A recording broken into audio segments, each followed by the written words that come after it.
મ્યાનમારમાં 7.7ની તીવ્રતાનો ભૂકંપ આવ્યો। મ્યાનમારથી આ સમાચાર, જ્યાં 7.7ની તીવ્રતાના ભૂકંપમાં 13 લોકોના મોત નીપજ્યા। મ્યાનમારમાં ઇમરજન્સી લાગુ કરવામાં આવી। બેંગકોકમાં ઇમારત ધરાશાયી થતા 43 લોકો દટાયા।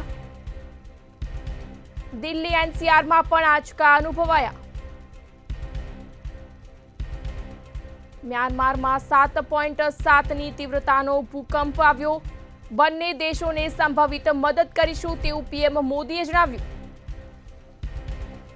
7.7ની તીવ્રતાના ભૂકંપમાં 13 લોકોના મોત થયા। મ્યાનમારમાં ઇમરજન્સી પણ લાગુ કરવામાં આવી। બેંગકોકમાં ઇમારત ધરાશાયી થતા 43 લોકો દટાયા। દિલ્હી એનસીઆરમાં પણ ભૂકંપના આંચકા અનુભવાયા।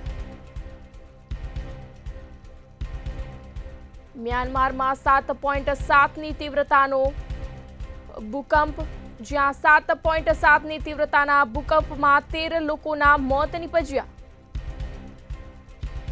આ સાથે જ ભૂકંપ આવતા મ્યાનમારમાં ઇમરજન્સી લાગુ કરવામાં આવી। બેંગકોકમાં ઇમારત ધરાશાયી થતા 43 લોકો દટાયા।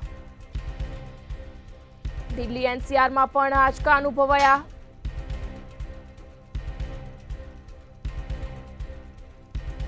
બંને દેશોને સંભવિત મદદ કરીશું પીએમ મોદીએ જણાવ્યું।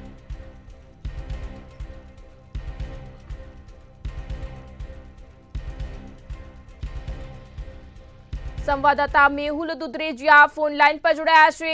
જે મ્યાનમારમાં 7.7ની તીવ્રતાનો ભૂકંપ આવ્યો છે, જ્યાં 7 લોકોના મોત નીપજ્યા છે, શું કહેશો?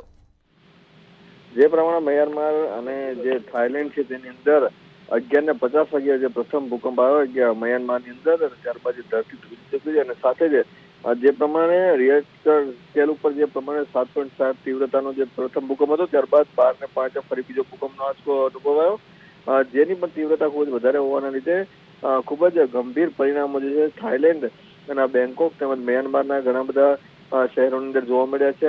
ઘણા બધા બિલ્ડિંગો જે છે તે તૂટી ચૂક્યા છે અને નિર્માતાની બિલ્ડિંગો તૂટ્યા છે, તો સાથે ઘણી જે જૂની ઇમારતો હતી તે પણ તૂટી ચૂકી છે। અત્યાર સુધીમાં 13 લોકોનો મોતનો આંકડો છે તે મ્યાનમારમાં સામે આવ્યો છે। બેંગકોકની અંદર 3 લોકોના મૃત્યુ થયા છે અને સાથે જ આ તમામ જે આંકડો છે હજી પણ વધી શકે છે, કારણ કે નિર્માણધન બિલ્ડિંગની અંદરથી 80 જેટલા લોકો છે તે ગુમ હોવાનો જે માહિતી છે સામે આવી છે।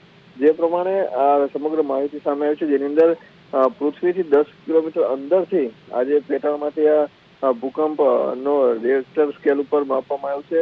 એટલે કે આ જે સ્કેલ 7.7 જે છે જોવા મળ્યો છે, જેનો પરિણામો જે છે તેમાં જે નદીઓ પરના બ્રિજ છે તે જૂના હતા તે પણ તૂટી ચૂક્યા છે અને ઓવરબ્રિજ છે તે પણ તૂટી ચૂક્યા છે। હજુ પણ મોટો આંકડો છે મરણનો તે સામે તે પૂરેપૂરી શક્યતા છે। વડાપ્રધાન નરેન્દ્ર મોદીએ બંને દેશોને પૂરતી મેડિકલ તેમજ બીજી સહાયતા કરવાની સાંત્વના પણ પાઠવી છે। જી, વિગતો બદલ આભાર।